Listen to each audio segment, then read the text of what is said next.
Adolf Hitler is giving a speech in a beer hall in Munich. Oh shit. Right behind him in the column, a bomb has been hidden away, and it is about to go off. The German carpenter and Nazi opponent Georg Elser has planned this moment for months. Damn. He knew Hitler would be here tonight. He knew when exactly the Führer would give a speech. Elser installed explosives with a time fuse. At exactly 9:20 p.m., his bomb is supposed to detonate. Okay. What happened? The explosion causes the entire ceiling above the podium to collapse. What? 63 people get injured. 8 die. What? But Hitler isn't one of them. How? He left the beer hall earlier than expected at 9:07 p.m. No way. Georg Elser failed. Bro, how? He just chose to leave his speech early? Like, what? But this was just one of many attempts to assassinate Hitler. One of almost 40. 40? Today we take a look at some of the most spectacular plans to rid the world of the Nazi leader. Why did they all fail? How did he keep getting away? Was Hitler just that lucky? Or was there more to it? So let's find out.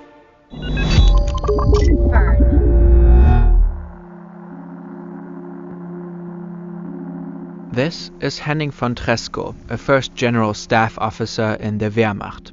At first, he's a supporter of Hitler when he seizes power in 1933. But that will soon change. Tresckow's turning point comes in 1941, when Germany attacks the Soviet Union. He thinks Hitler's invasion is military madness. He thinks they will lose the war. But Tresckow also has moral concerns.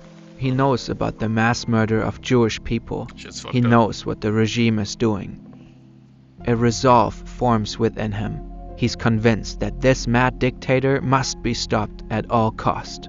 And in spring of 1943, Tresckow makes his move. Hey Tresckow, what you doing? He manages to persuade his commander-in-chief Günther von Kluge to invite Hitler to Smolensk in the Soviet Union. Bro, Germans have such funny names, bro. Günther. Here, Tresckow is stationed, and the Führer agrees.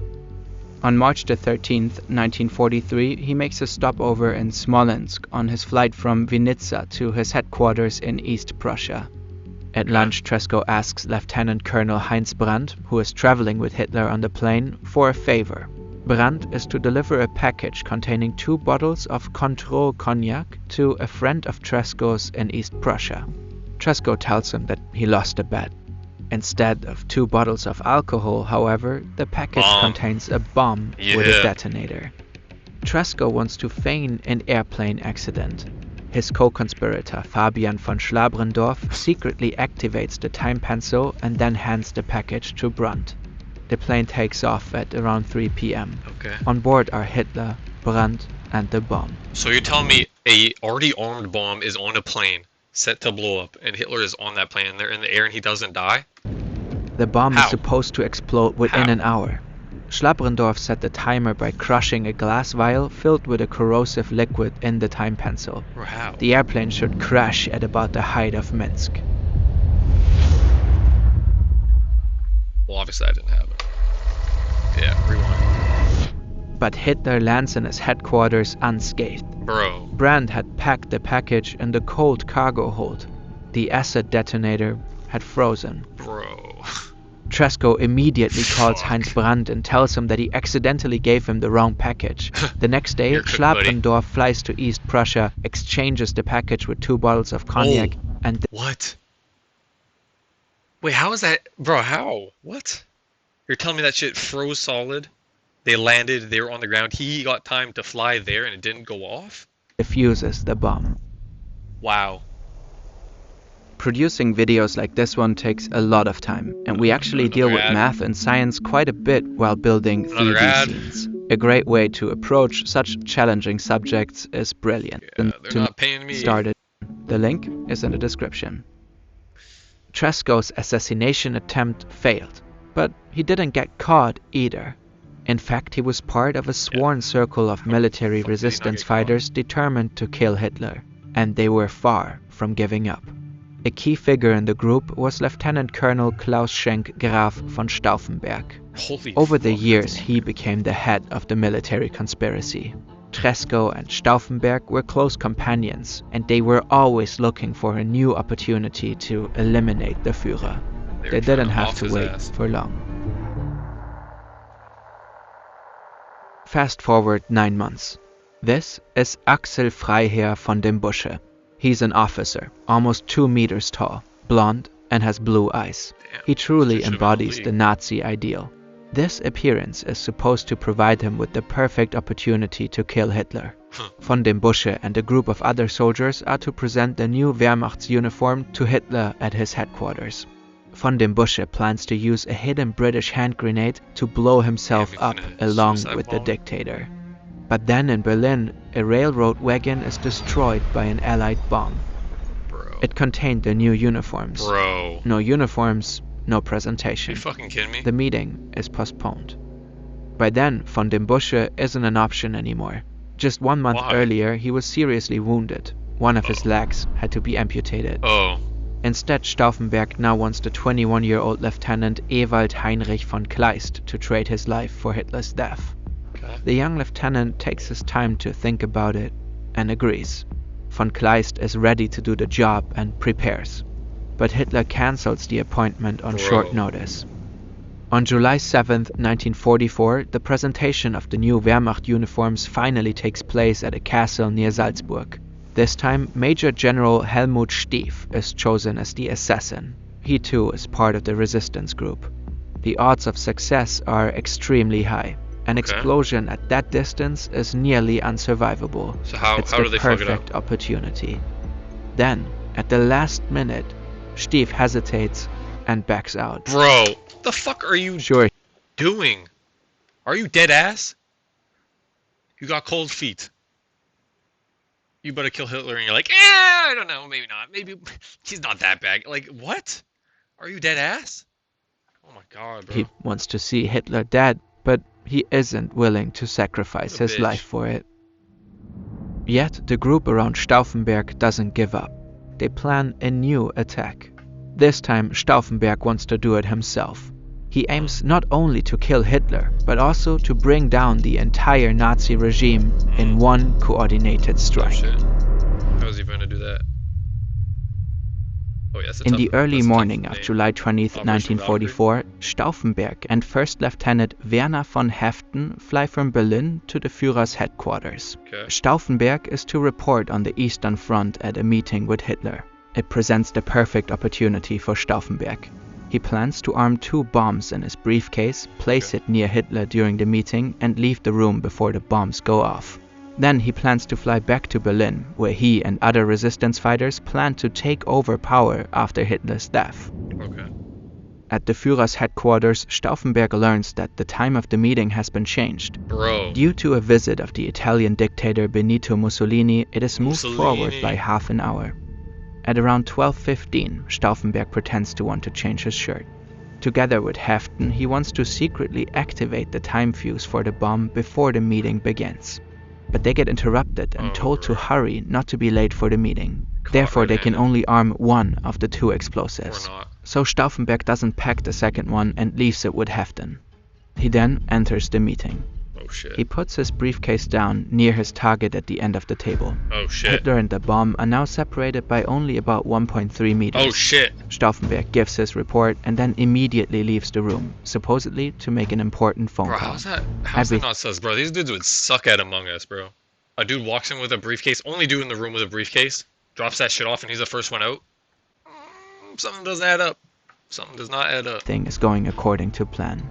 A few minutes later, Hitler leans over the table to further discuss war strategy, and the bomb detonates. Boom! Got his ass! Stauffenberg watches the explosion from 200 meters away and is certain. Hitler is finally dead. Yeah. He flies back to Berlin with Haeften to continue Operation Valkyrie. They plan to blame the SS and the Gestapo for Hitler's death. Then they want to take power and put an end to the Nazi dictatorship. But Operation Valkyrie failed. In the meeting room, the pressure wave caused the ceiling to collapse, and there's now a gaping hole in the floor where the briefcase once stood. The loud explosion ruptured the eardrums of almost everyone present.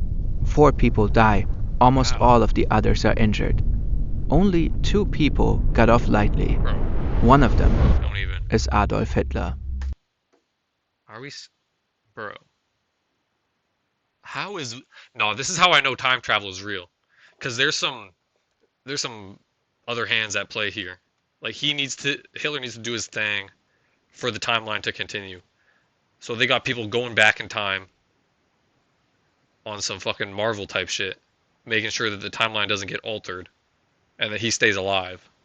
Because there's no fucking way that he doesn't die from this shit. A bomb just went off at your ankles. Are you shitting me? And you're not hurt? Like, come on. And you just cancel last minute on all the other assassin attempts? Like, come on, bro. The package freezes in the plane? Come on, bro. This shit is not real.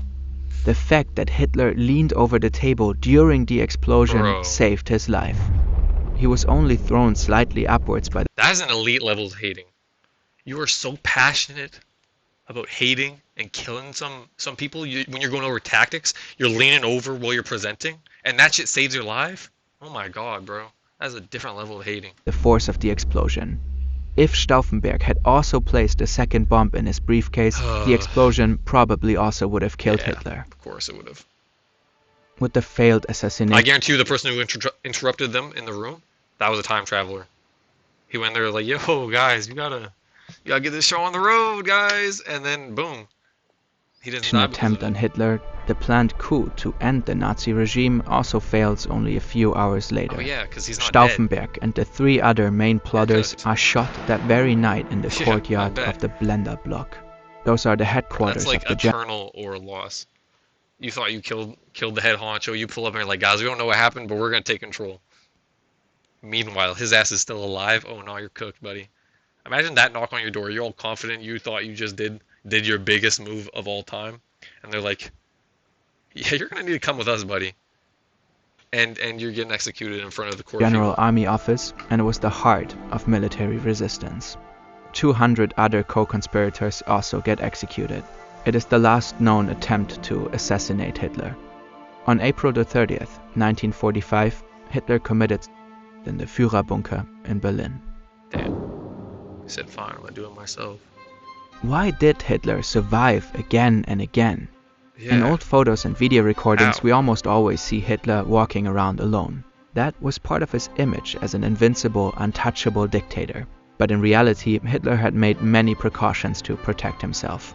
He had many highly trained bodyguards. A special security service checked all routes and locations meticulously before Hitler arrived. His whereabouts were top secret.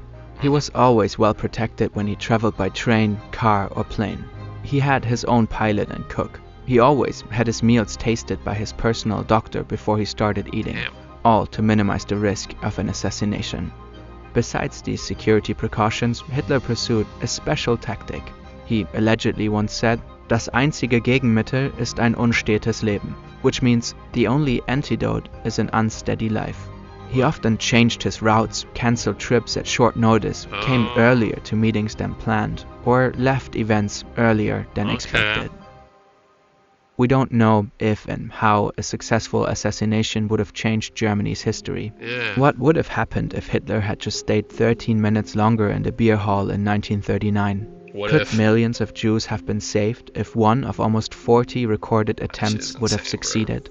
Or would someone else in the regime simply have taken his place? We will never know. I guess we'll never know.